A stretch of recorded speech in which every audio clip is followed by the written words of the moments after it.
Halo semuanya, selamat datang di podcast Ruang Obrolan Ilmu Sosial. Di episode kali ini kita bakal ngobrol santai tentang sebuah kasus.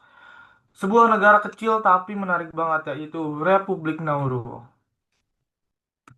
Iya, Nauru ini pernah jadi negara yang super kaya karena sumber daya alamnya. Tapi sekarang justru mengalami kebangkrutan. Kita bakal bahas kenapa hal itu bisa terjadi dan kita kaitkan juga dengan teori para filsuf seperti Hobbes, Plato, Aristoteles, dan Rousseau. Oke, langsung aja kita mulai pembahasannya yuk. Oke. Jadi Nauru itu negara kecil banget di Samudra Pasifik, luasnya sekitar 21 kilometer persegi. Tapi uniknya, dulu mereka sangat kaya karena punya sumber fosfat yang melimpah. Oke, masalahnya kekayaan itu tidak dikelola dengan baik. Fosfat ditambang secara besar-besaran tanpa perencanaan jangka panjang. Nah, akhirnya ketika fosfat habis, ekonomi Nauru langsung jatuh.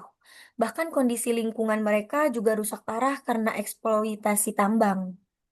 Kalau menurut Hobbes, manusia itu cenderung egois dan selalu mengejar kepentingan diri sendiri. Betul. Ini terlihat di kasus Nauru. Saat sumber daya yang melimpah, banyak pihak lebih fokus mengambil keuntungan cepat tanpa memikirkan masa depan negaranya sendiri.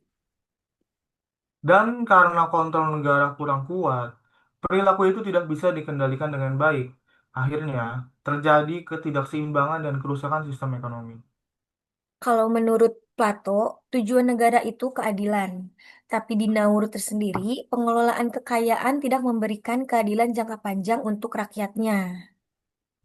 Aristoteles bilang, negara harus menciptakan kehidupan yang baik, tapi justru Nauru mengalami kehancuran ekonomi dan lingkungan.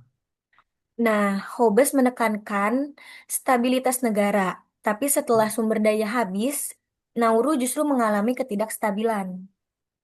Sedangkan, Rousseau menekankan kehendak umum. Di Nauru, keputusan lebih banyak didominasi kepentingan jangka pendek, bukan kepentingan bersama rakyat.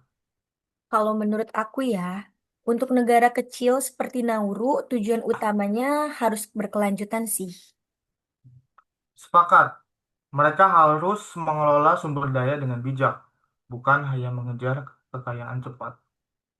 Nah, selain itu, perlu juga diversifikasi nih ekonomi supaya tidak bergantung pada satu sumber daya aja seperti fosfat.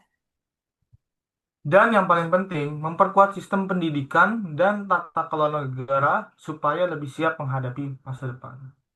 Jadi dari kasus Nauru itu kita bisa belajar bahwa kekayaan alam bukan hanya jaminan negara akan sukses aja. Betul, tanpa pengelolaan yang bijak dan visi jangka panjang, justru bisa berujung pada kebangkrutan. Oke, semoga dari cerita ini kita bisa ambil pelajaran penting tentang pentingnya keberlanjutan dari kebijakan yang bijak. Oke, terima kasih sudah mendengarkan podcast kami. Sampai jumpa di episode selanjutnya. Bye.